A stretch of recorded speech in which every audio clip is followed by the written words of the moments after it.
Hello, and welcome to another episode of Witch Hunt, the podcast where we dive deep into the fascinating and often untold chapters of history, like the Connecticut Witch Trials. I'm Josh Hutchinson. And I'm Sarah Jack. Today we are thrilled to welcome back a very special guest, author and historian Beth Caruso. Beth is the creator of the Connecticut Witch Trials Trilogy, and she's here to talk about her latest book, Between Good and Evil, Curse of the Windsor Witch's Daughter. That's right, Sarah. In this episode, Beth will take us on a journey through the chilling history of the Connecticut Witch Trials, focusing on the life of Alice Jr., the daughter of Alice Young, the first person executed for witchcraft in Connecticut. This episode promises to be a compelling mix of historical insights, personal trauma, and the quest for respectful memory. We'll also hear about the extensive research that went into Beth's book, including some surprising discoveries and the real-life connections between the characters in her narrative. Plus, we'll explore the ongoing efforts to memorialize the victims of these tragic events and Beth's exciting future projects. So, grab your headphones and get ready for a deep dive into a dark and intriguing chapter of American history. Let's welcome Beth Caruso back to the show. Hello, Josh. Hi, Sarah. Hey, Beth. Hi, how are you, Sarah? I'm good. Hi, Beth. Hi, Josh. And Good to I see hope you you're again. doing well too. Yeah, I am. Thank you. Thank you for returning to the podcast. I am so excited to get to talk to you about your new project. And I want to thank you for all the years you've worked to ensure the legacy of this history. And we are excited to hear about Between Good and Evil, Curse of the Windsor Witch's Daughter. What can you tell us about that? Well, I'm thrilled to be back. You two are old friends. That's not a secret. So I'm really happy to tell you a little bit more about the new book, Between Good and Evil. It is the third book in the Connecticut Witch Trials trilogy, which, by the way, it didn't start out as a trilogy. It started out with a book about Alice Young, and then more information just kept coming. And it ended up being a trilogy. But this last one is about Alice Jr., her only daughter, and what happened to her and what she saw and how she dealt with the trauma of losing her mother to a witch hanging. How have the descendants of Alice Young inspired you? Well, the descendants had asked me a long time ago after reading One of Windsor when the book about Alice Jr. would be coming out. And at that point, I said, well, I don't have any plans for it. I just don't have enough information about her. Well, time went by, and there were some things that happened that gave me a lot more information where I got to a place where I could say, okay, there's enough historical information now that I can piece together into a dramatic history. One of the biggest developments was, I think it's a couple years ago now, The Rune of All Witches by Malcolm Gaskill. Can you see this okay? Yes. He did research into the witch trials in Springfield, Massachusetts. Of course, you know, up the Connecticut River Valley was a hotbed of the early witch trials in New England. Not just Windsor, Wethersfield, and Hartfield, all the way up to Springfield as well, with the trials of you and Mary Parsons, and subsequently Mary Parsons pointing fingers and accusing other people of being witches, such as Mercy Marshfield, who had originally been from Windsor, or had settled in Windsor, and then Mary Bliss Parsons as well, who later had trials of her own. So what Malcolm Gaskill did, I had read those records before, but, you know, they can be confusing. There's quite a lot of them, but, this person had this type of aggression towards that person, and then you persons did all these crazy things, and so did his wife, and without a historian putting it into a great context, it was very confusing. Gaskill was brilliant. He laid out the town of Springfield in a way that was understandable. The first pages, he says, these are the characters. And I knew that Alice Jr.'s husband, Simon Beeman, had been living in Springfield, and he had actually been a participant in those trials against the Parsons. But it helped me understand that whole background much more and how people were interconnected with each other, and how these trials weren't really black and white. So I had a lot more background information about Alice Jr.'s life after she married and she went to Springfield and how that all came pieced together. But I also learned more on my own and with historian Kathy Hermes, with our article, which I've been on your show and talked about. It's in Connecticut History Review, and it's Between God and Satan, Thomas Thornton, Witch Hunting and Religious Mission in the English Atlantic World. We were doing some research at the Connecticut State Archives, and it was thought before that Alice Jr. had somehow ended up in Springfield and ended up meeting Simon Beeman there, and then she married there. But we realized by looking at the original archives at the Connecticut State Library that she had indeed stayed in Windsor, Connecticut, which is mind-blowing if you think about the first accusation of witchcraft happening there to her mother and her mother being murdered. We know she didn't go with her historical father. And this was also really interesting, too, in piecing together the story. John Young, he went to Stratford pretty soon after Alice Young's hanging. And in Stratford, he dies in 1661. But he was sick for 7 months. Still, he died intestate. Basically, he had no will that he left behind. So I thought, well, wow, isn't that fascinating and dramatic in some way? This man who's supposedly her father, he splits, he goes to Stratford, but somehow she still stays in Windsor. Wow, what a revelation. So you can come up with all kinds of dramatic theories about that. Did she, have a parting of the ways with her father because of him not standing up for the mother? Or was he really more, in fact, a stepfather? Because in the records, it shows that John Young was sick for 7 months before he died. If you have a child or children and you're sick and it's not going well, what's the one thing you make sure you do for your children? You write a will for them. He did not write a will. And furthermore, nobody came to claim the will. So his property in Stratford sat vacant for 7 years. The town couldn't sell it. They had to wait 7 years to make sure no one would claim it. But once that 7 years was passed, the town sold the property. And you can't say this is because, Alice Jr. was a woman, because by that point, she had 4 sons. She was married with a husband. So they certainly could have claimed it, but they never did.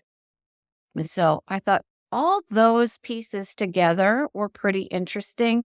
And the other thing, Mercy Marshfield, I told you, she was one of the people who was accused of witchcraft by Mary Parsons in Springfield during that time. I think it was early 50s. Correct me if I'm wrong, Josh.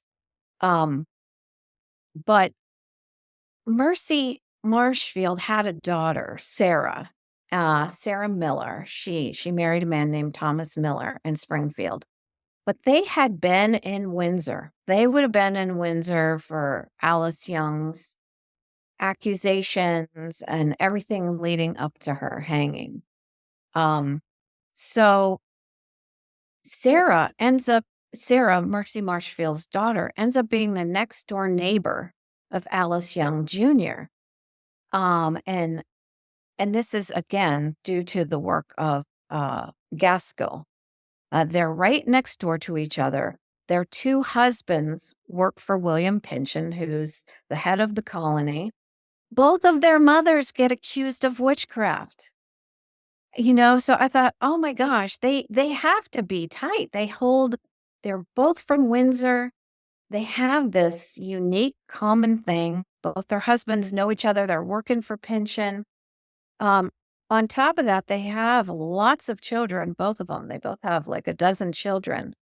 And then finally, those children intermarry. They become truly family. And so I thought, well, that's a great basis too, because I know this has to be a unique friendship and a strong friendship. So when we talk about Alice Jr. and we talk about how she could have made it through, certainly that could have been an element of it. It's so great to get to talk about the Youngs again. This is wonderful. One of your themes with Alice Jr. in this story is her internal conflicts and the guilt by association. Can you tell us about how that impacted her as a mother and friend and wife? Well, of course, I can only theorize. But I thought, here's a trauma. There's probably post-traumatic stress syndrome in some way. And let me look at, just cases that I know about, some horrific cases of childhood trauma, whether we're talking about like child sexual abuse by priests or doctors or people like that, or war or things like that, or even divorce within a family. How do children process that? And for extremely traumatic events, the children will often, push all those traumatic memories, all those things into their subconscious because it's just too much for their little psyches to handle when they're children like that. And you find them later on as adults with repressed memories that come to the surface that are often quite shocking. So that's one element. And the other one is that when a child goes through trauma, a lot of times what they do is they internalize it. It's very common in divorce. Oh, what did I do to cause mommy and daddy to break up? It's my fault in some way. So those are just things that we can easily observe by these childhood traumas that we can see in present day. Well, of course, those things are, part of humanity and the human experience. And so I thought, well, Alice Jr., it wouldn't be unbelievable at all that she would go through something like that she would have repressed memories that would eventually be triggered with time. And as she's more mature as a woman, these memories might seep out and she would have to deal with them. How would she deal with them? another, great tool to use to dramatize the story. Because what memories are repressed? Well, of course, I I wanted to paint a good picture of what happened in One of Windsor, some of it fictionalized, some of it real. But I thought, oh, wouldn't it be juicy for readers to realize, oh, well, maybe there's other secrets that were not told and couldn't be told because it's from Alice Jr.'s viewpoint. And so I tried to do that with her repressed memories. And then also the feeling of guilt. One, because it does fit these childhood patterns of trauma, but also because there was such a stigma in those days about someone in your family being called a witch. And there were real and deadly consequences to that. Sarah, in your own um, family history with the Connecticut Witch Trials and the Benhams, and how the stigma of witchcraft carried on from generation to generation. In fact, with Alice Young, it most certainly carried on, and we have a story about it. And in this case, a lot of people think that she was actually accused of witchcraft. She wasn't accused per se, but her reputation was tarnished and known as the daughter of a witch, no doubt by this story. Her son Thomas, and of course, this is after her husband dies. Her son Thomas gets into a fight with someone, and because he has said that Thomas looks like a witch and his mother's a witch. No formal accusation there, but Thomas was extremely upset by this because being called a witch and that may lead to being accused of something may lead to, of course, death. And he knew this all too well. And he lost it. He beat up this guy. The guy the guy brought him to court, but Thomas brought the guy to court as well. They countersued each other. The guy who basically slandered Thomas and his mother got a stiffer fine than Thomas Beeman for beating up the guy because I think the courts understood how dangerous it could have been for that family. And this was, I think, in the 1670s. So things were dying down a little bit, at least until they picked up again with Salem. But so, yeah, there were real consequences to all these things. There were just having your reputation ruined in that way could really impact how you were able to do commerce and trade with the others in your community and get the help that you needed from the community. Yes. Because everybody had to work together. Yes, absolutely. Absolutely.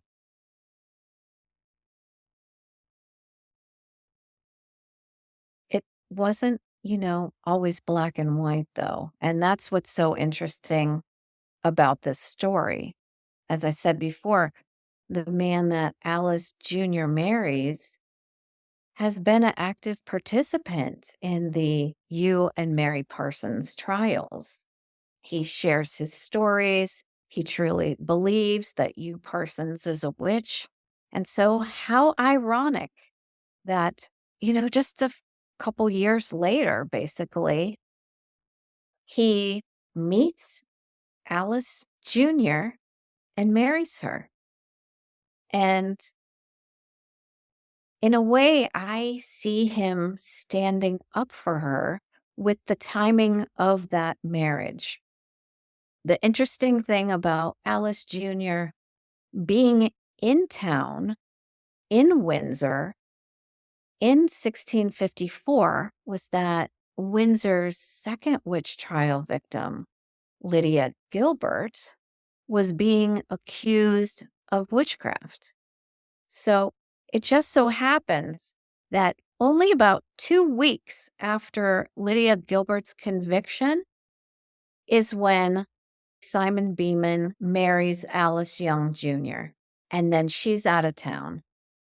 So the timing is very interesting because by marrying her when he did, he may have helped to save her life because, of course, everyone in Windsor is in a witch hunting frenzy once again. Later, you see Simon Beeman go to trial, another witch trial, the one of Mary Bliss Parsons, the second Mary Parsons. I swear it's a nightmare to keep them straight, but he stands up for her. And, he talks about her trauma of losing a child and is supportive of her. So there's 2 sides to the coin, and it's definitely not clear. Lydia Gilbert's story, there's so much more there than what we're able to know about Alice. And what do we need to know about Lydia? Well, the first part of the book, the first third of the book, takes place in Windsor, Connecticut. And I do tell Lydia's story through the eyes of Alice Jr. And I use the latest research to tell her story. There's been a lot of confusion about who Lydia Gilbert was and did she have children? Who exactly was she married to? There's a Thomas Gilbert Sr. and a Thomas Gilbert Jr. And most historians think now that she was married to Thomas Gilbert Jr. And if you don't mind, I want to read the exact passage that really helps us to figure this out. That's in the Connecticut archives, in the historical record. So in the particular court in 1642, so we're talking about 12 years before Lydia's conviction, there's a record from March 2nd, states, Will Rescue, he was the jailer, is to take into his custody James Hullett, Thomas Gilbert, Lydia Bliss, and George Gibbs, and to keep them in gyves or shackles and give them coarse diet, hard work, and sharp correction. So, what were one of the factors of someone being targeted for a witch? Of course, it's previous crime. So, you see Thomas Jr. here, and you see him with a woman named Lydia, but her name is Lydia Bliss. There was one Bliss family in Hartford that we know of. A lot of times when you have records for families, there may be a missing child or two. So Lydia could be a missing child accounted for in the Bliss family, or she could be a cousin or a stepchild or something like that.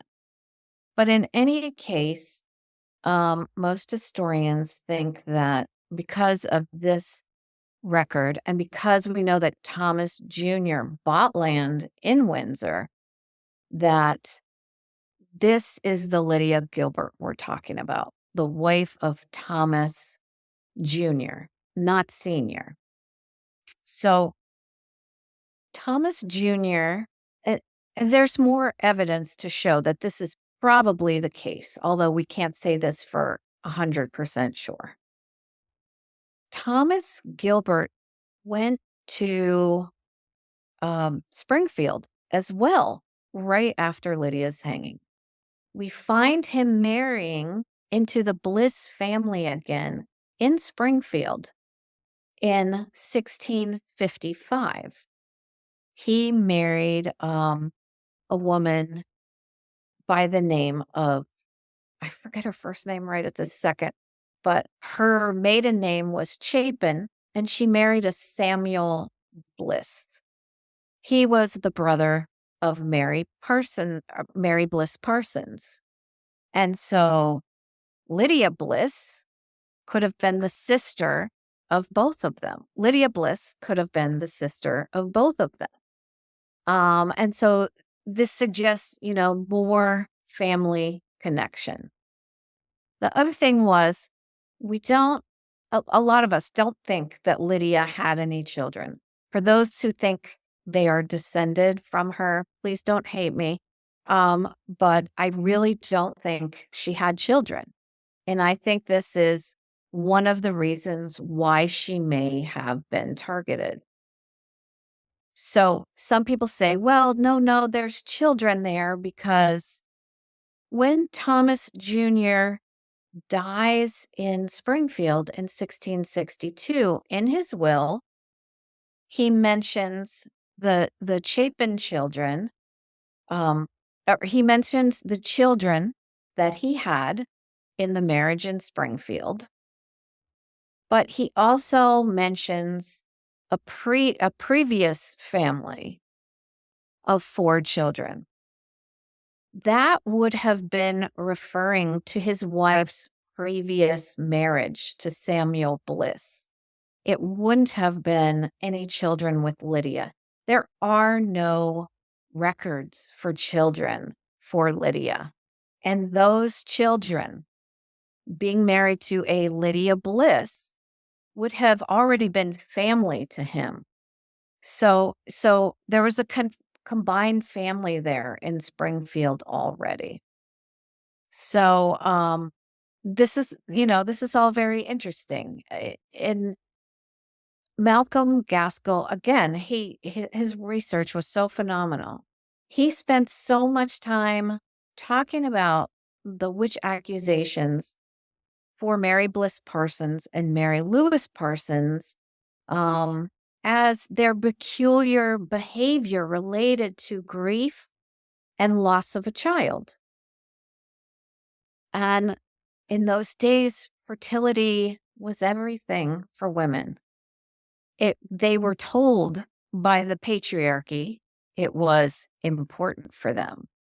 And Gaskill does define, and other researchers define, how it was suspicious for women who had low fertility, such as Alice Young with 1 child, such as Lydia Gilbert with no children, and that they would be jealous of women who were fertile and who had lots and lots and lots of children. Of course, back in those days, so much of it was out of their control, right? But this fed into all the superstition that they would be willing to make a pact with the devil to improve their fertility. Of course, this is all, patriarchal musings that probably have nothing related to reality at all, including real feelings of women at that time. We've even seen cases where women were accused of luring children to come with them, and that was suspicious to make you a witch, because if you had especially lost a child, then there was an assumption that you had that child envy and you craved to have one, because that's the natural role of the woman in the thinking of the time. Yeah, absolutely. And, that could have played a role in the Hartford witch panic, with Judith Ayers befriending little Betty Kelly before she died, helping feed her soup. Supposedly she had lost a child. And, so now she's got this yearning within. And so is she trying to lure this other child? Because she gets blamed.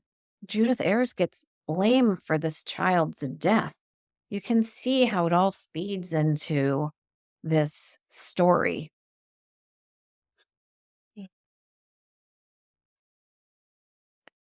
You know, what else is part of the book? Like the aspect of, okay, there's trauma, but then what happens with healing and respectful memory, especially those witch trial victims who were just, probably thrown in a ditch. How Yeah. is part of respectful memory and honoring Alice and the other victims. Beth, the romance dynamic that you're able to weave into your stories is so enjoyable. Is there anything of that nature that you would like to share with us today out of your new book? Hmm. Well, let's see. I can talk to you about when Simon Beeman and Alice Young Jr. meet each other again. In my story, I have Alice Jr. going to Springfield briefly because I had that in One of Windsor. So I wanted to continue that. But then she quickly came back to Windsor to, and I suppose, I'm not sure if this is true or not, but in the story, to live with her Aunt Rhody. And as we're talking, I've been saying Alice Jr., but to make it less confusing, I called her Alyssa, which is what she was called in One of Windsor. So Simon Beeman, his profession, I told you he worked for Pynchon up in Springfield. A lot of what he did was, besides being a cobbler, was he was a messenger for the leader of that colony. And he often took canoe trips down the Connecticut River, which is called the Big River in those days. And he made many, many trips to Windsor.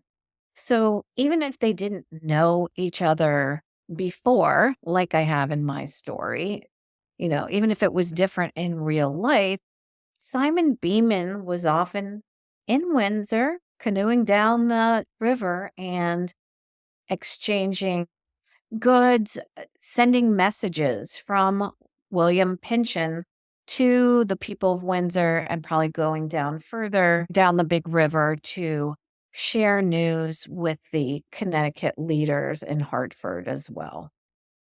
So in this early chapter, chapter 4, this is where Simon Beeman and Alyssa, Alice Jr., meet each other for the very first time again. Alyssa, Alyssa, is that really you? A voice beamed from the water. Aunt Rhody was surprised to hear an unfamiliar voice talking to me and looked on with curiosity. I squinted and looked down to see. I held Rhody's arm. That's Simon Beeman, Uncle John's friend, and Mr. Pynchon's assistant, I whispered. She finally remembered and nodded. Aye, he works for Springfield's leader. I remember, she said. Simon was boyish with straight brown hair and navigated the river currents so skillfully he might as well have been a shadfish. His satchel was full of papers for the leaders of Windsor and Hartford from Mr. Pynchon. The leather bag was always kept dry in his capable care. He'd been coming around for a long time to Windsor from Springfield, doing errands for his boss, Mr. Pynchon. I smiled shyly. Aye, Simon, 'tis I, the little girl you used to tease so mischievously. He grinned. Aye, I was guilty of that. But I needed you to laugh then, so I was only helping your uncle to get a smile out of you.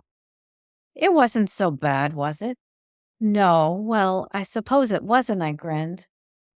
I was hoping that I would see you here in Windsor. I heard you were here, but never had the good fortune to see you again until today. He smiled. She's become quite the young woman now, almost unrecognizable for the child she once was, Aunt Rhody said, beaming as proud as if I were her own daughter. And in this chapter later on, they're all going to Hartford by river, and Alice Jr. was going to take the shallop with Aunt Rhody and her future husband. But Aunt Rhody, at this time, all these witch trials they're still going, and now all these accusations against Lydia Gilbert are happening, and she's very worried, and she sees, oh, this man seems interested in Alice Jr., so she kind of nudges her, well, why don't you go in the canoe with this guy?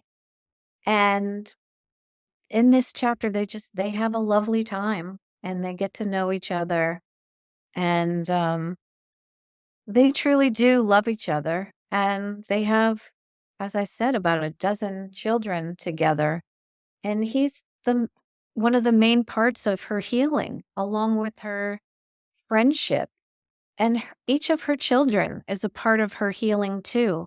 Aunt Rhody says to her at one point, hold your children around you like a protective cloak.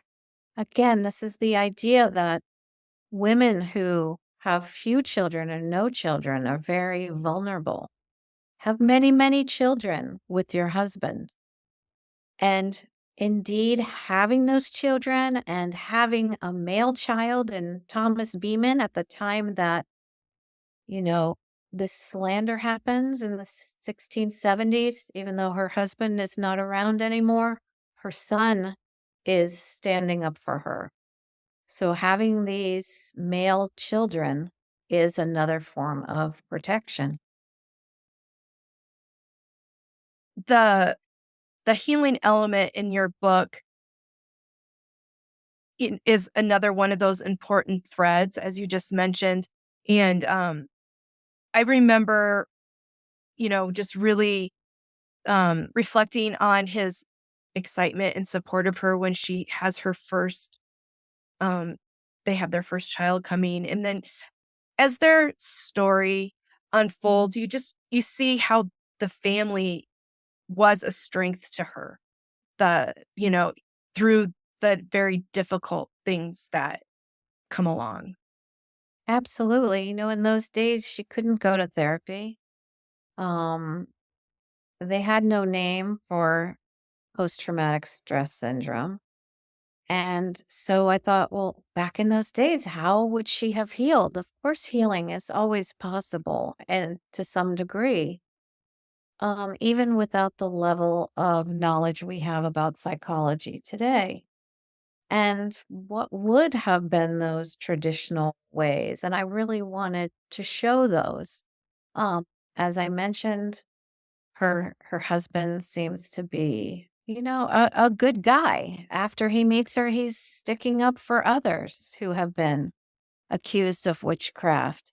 And they have many children together. And then, of course, Mercy Marshfield's daughter, Sarah, would have also been the neighbor right next door with the same unique experiences, supporting her. And they're having children together at the same time. They would have supported her.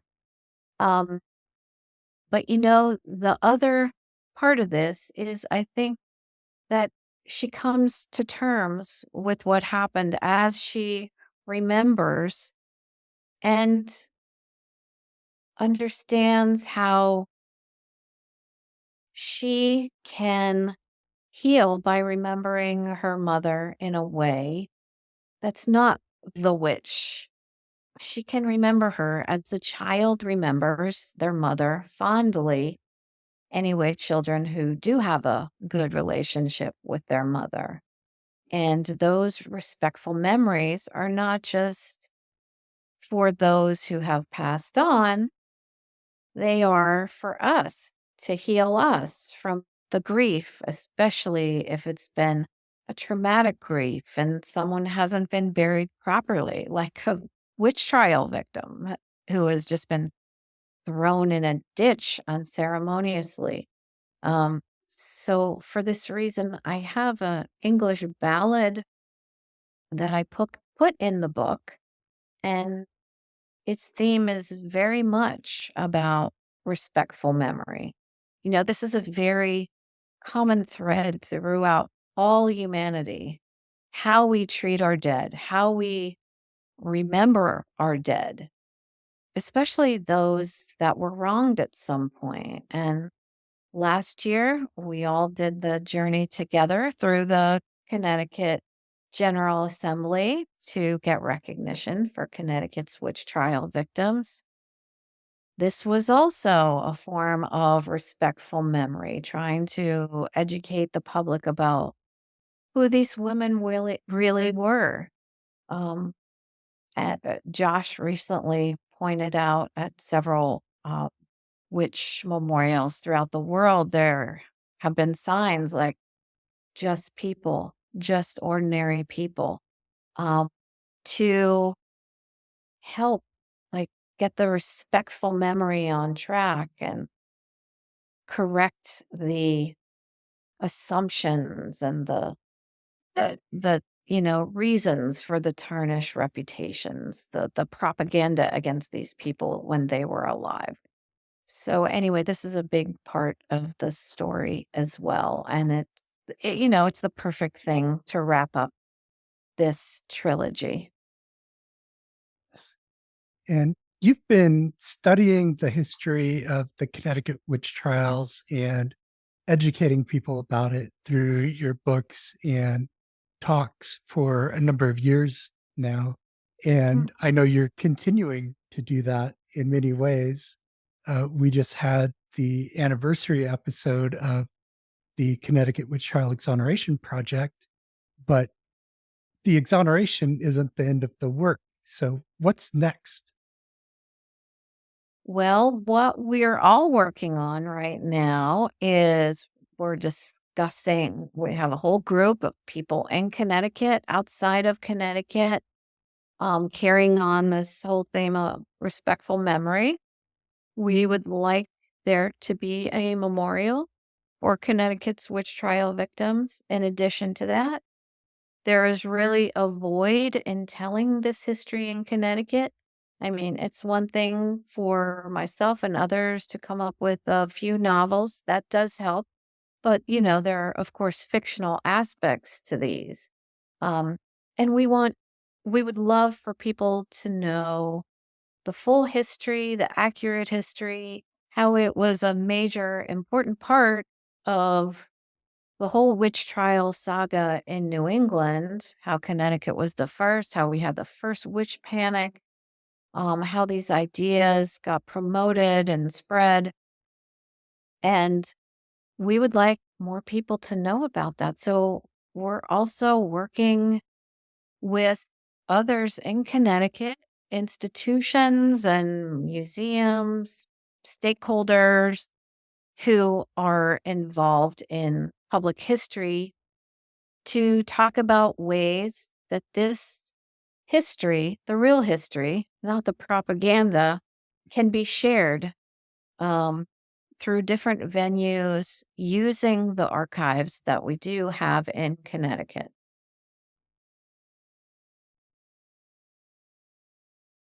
Right. And there's also talk about getting something about the Connecticut witch trials into the school curriculum. Yes, well, we had a meeting with someone recently, and with a few people actually, and that was a pretty cool thing to bring up.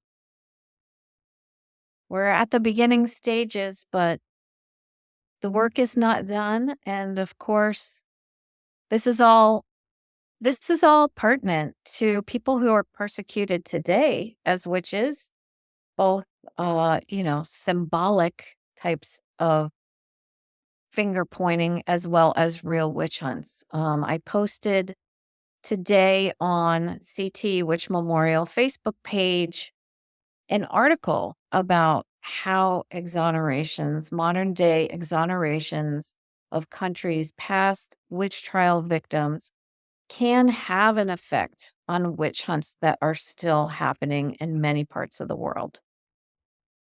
And that article was written by Witch Hunt recent guest Brendan Walsh. Oh, wonderful. I didn't realize So that. we can you can refer back to Brendan's episode to hear him. And yeah. Absolutely. Yes. Yeah. I have to post that link next. Yeah, it was so like seeing the article was Mhm. exciting, and then immediately I'm like, okay, who published this? Oh, it's Dr. Walsh. So that was like a neat surprise. Oh, that's very cool. That's very cool. Yeah, but it's another way you see this conversation that is around this history. It has become ongoing and very alive. And Uh-huh. lots of people from all different backgrounds and expertise have insight and reflect on what did that past mean for what's happening today. So it's really good to see. It is. And there are parallels, not just from witch trial standpoint, or it's also just generalized misogyny. I mean, some of the things I'm hearing in present day are shocking to me. This, a legislator in Indiana talking about women not voting, how it should be a family vote and the male in the family should vote. Things like this. I'm like, what? Is this really 2024? So, this is pertinent on so many different levels. Absolutely. Do you have any new projects that you have your sights on? Aside from what we just talked about, I am working on another novel, and it's also historical fiction, but based on a family legend about a kidnapping and immigrants from Sicily. So, that it's interesting, and I'm all pumped up about it. It's fun to kind of change gears after a while and share some different history, but the immigrant histories are very interesting too because they didn't just come for economic reasons, or more freedom of religion or things like that. I mean, they also had hidden histories where they might not have been able to stay in the village or things like that. And it's just so fascinating. And sometimes it can be just as hard to find out about them if they change their names after they come to this country. But not all those things will be an element in the next book, but it just in general, I'm saying I think the immigrant stories are very interesting, and I think very pertinent to humanize now as well, because of course now immigrants are being demonized. So I think this will be an important commentary, not a blatant commentary, but just a story that truly does humanize immigrants and everything that they go through to be a part of this country. The level of rancor in politics today, people are literally being called demons and Hmm. followers of Satan and evil. It's Yeah, so it's very important to humanize all these stories of different absolutely. people from different backgrounds. So thank you I for that. completely agree with you, Josh. Yeah. On the same page. We're Do you all have part of humanity. yes. Yes. Do you have any events coming up?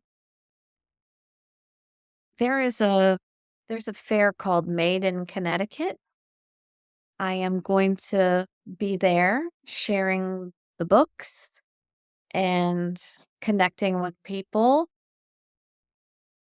Yes, in the fall, I'm also going to be at the Webb Dean Stevens Museum. I'm going to be giving a lecture about the Connecticut Witch Trials there. That's a great venue, so I'm very excited to go to Weathersfield, another, you know, hot spot in the Connecticut Witch Trials. I think there were 4 victims right off the bat that I can think of.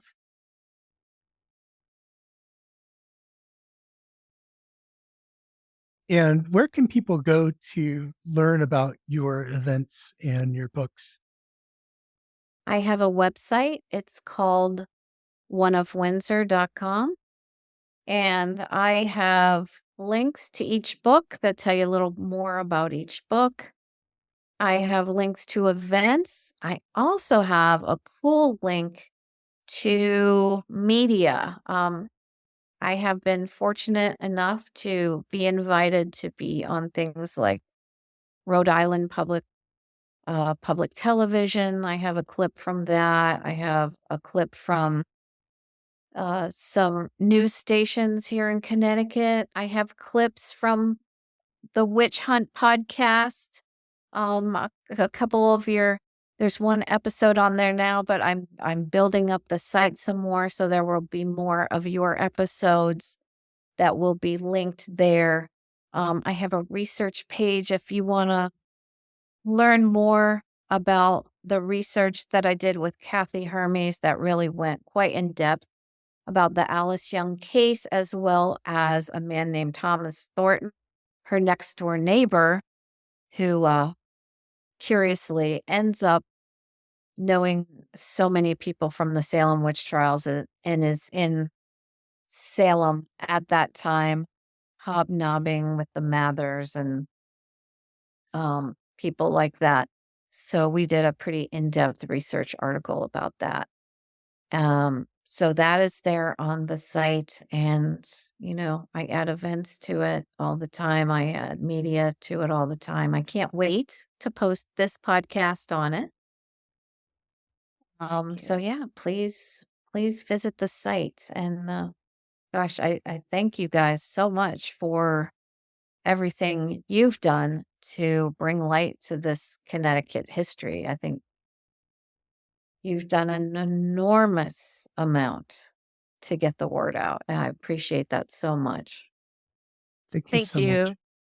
It's such an honor that much of that has been something we've gotten to partner with or collaborate with you on, and the broad coalition of descendants and historians and authors, much of which are in Connecticut. And this discussion today is so special to me. And I just keep thinking about that very first time I sent a Facebook message to CT Witch Memorial to Yeah. you and Tony. And I think, wow, if I could have looked into the future and seen everything that we were going to learn together, I wouldn't have believed it. Yeah. I'm so glad you did, Sarah. I'm really glad that you reached out. And I think it's a really good reminder. Like, you don't know who's going to reach out to you, and maybe you don't know them then, but you have no idea what they're going to do with their enthusiasm and their passion. Always keep possibilities open. Well, you're very generous in responding to people. And I think that's one of your great strengths as an author and advocate. Thank you so much. Hmm. And I have to say the same for you too. You're very good at connecting people. Thank you so much. And we'll have links to oneofwindsor.com in the show notes, and it'll appear on the screen right about here. So you'll be able to see it. Thank you so much. Thank you so much for Appreciate your work. joining Thank us you. today. It was wonderful. It's my pleasure always. Mary Louise Bingham is back with A Minute with Mary. As many of you already know, I have been researching the life and legacy of John Winthrop Jr. Beth Caruso has been such an inspiration in this endeavor because of her own desire to keep telling his story and to help people understand the important role he played in saving many wrongfully accused of the capital crime of witchcraft in colonial Connecticut. Beth and I have had many conversations where I learned so much of Winthrop Jr.'s interest in alchemy, his medical practice. In addition, she has introduced me to some of his very dear friends, such as Edward Howes and Gershom Buckley. Beth will also appear in an upcoming presentation of my program, Wednesdays with Winthrop Jr. We will keep our audience posted of the exact time and date. Thank you, Beth, for your graciousness and your continued support, and for being the wonderful friend you will always be to me. Thank you. Thank you, Mary. And thank you for listening to this special episode of Witch Hunt. Visit us on YouTube. Have a great today and a beautiful tomorrow.